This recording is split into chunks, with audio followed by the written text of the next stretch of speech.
17 en hier kom 'n probleem. So in die gemeente gaan dit baie goed.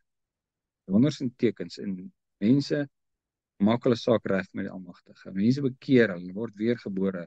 Hulle word deel van die liggaam, maar die Satan haat dit en hy sê ek moet iets doen. En wie gebruik hy? Hou met die preekstoel en die toga. En die hoëpriester het opgestaan en almal wat saam met hom was. Dit is die party van die Sadduseërs.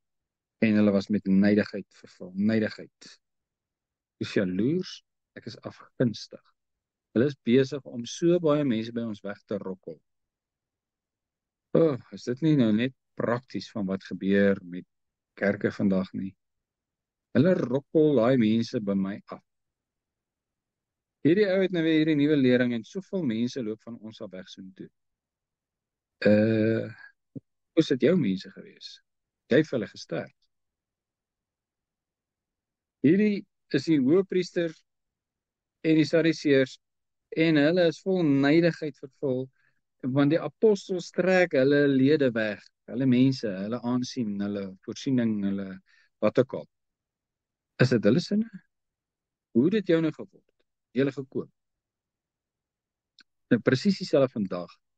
Die ergste ding wat jy kan doen as jy in 'n kerk is om 'n ander kerk se lering te luister. Dit word onmiddellik afgeraai. Hoekom? Want jy vind dit dalk interessant en dan gaan jy sien toe. En dan verloor ons lede. En ek dink as die lede van die liggaam van Yeshua, maak dit nou saak waar jy is? Maak glad nie saak nie, maar vir ons maak dit saak. Hoekom? Wat in my saak?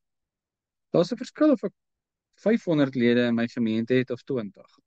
Ek gaan my totaal beïnvloed.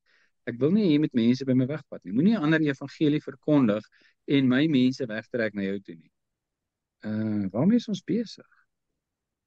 Dis die liggaam van Yeshua en ons is almal veronderstel om in die liggaam te werk en mekaar te onderskraag en mekaar te ondersteun en nie lede van 'n organisasie te wees nie. Ons is lede van die liggaam van Yeshua.